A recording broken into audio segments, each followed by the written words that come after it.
The first month without playing any video games, it's completed. However, the last weeks have been quite tough. Up until the 10th day, I had still vacation. That meant I had full energy and I could focus entirely on this challenge. You can find a summary here. But then work started again. Last year, I decided to change my career and begin training as an educator. So currently, I am working at least 39 hours per week. Either I have a school or I work in a nursery school. After a full workday, I am mostly pretty exhausted and often feel the urge to just distract myself and play games.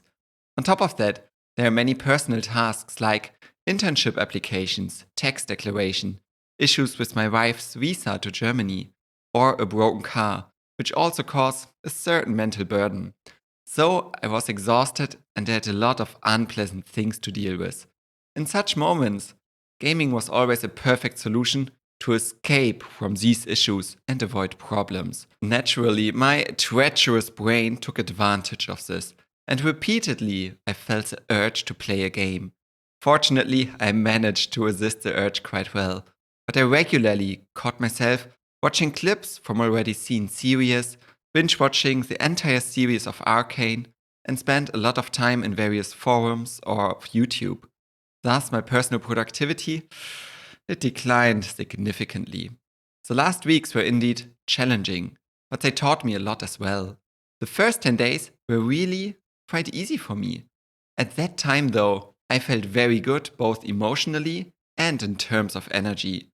But as soon as stress and exhaustion set in, cravings and the desire to play started. Here, I can identify two of my personal triggers that led me to familiar coping mechanisms like video games.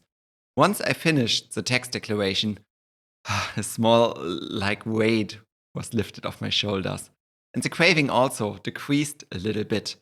So it makes sense trying to prevent stressful situations by, well, me not procrastinating and putting tasks off.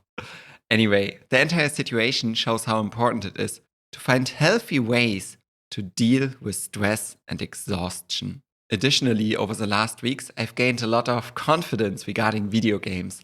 The visa issues with my wife burdened me a lot for a few days, but I still managed to withstand the urge to play. I'm proud of how disciplined I was despite unfortunate circumstances. Yes, my free time could have been more productive, but at the same time, I realize I might need to think more about relaxation strategies in my daily life. It's important to be productive and work on your goals, yes, but it's equally important to regularly allow yourself recovery periods, especially in stressful times.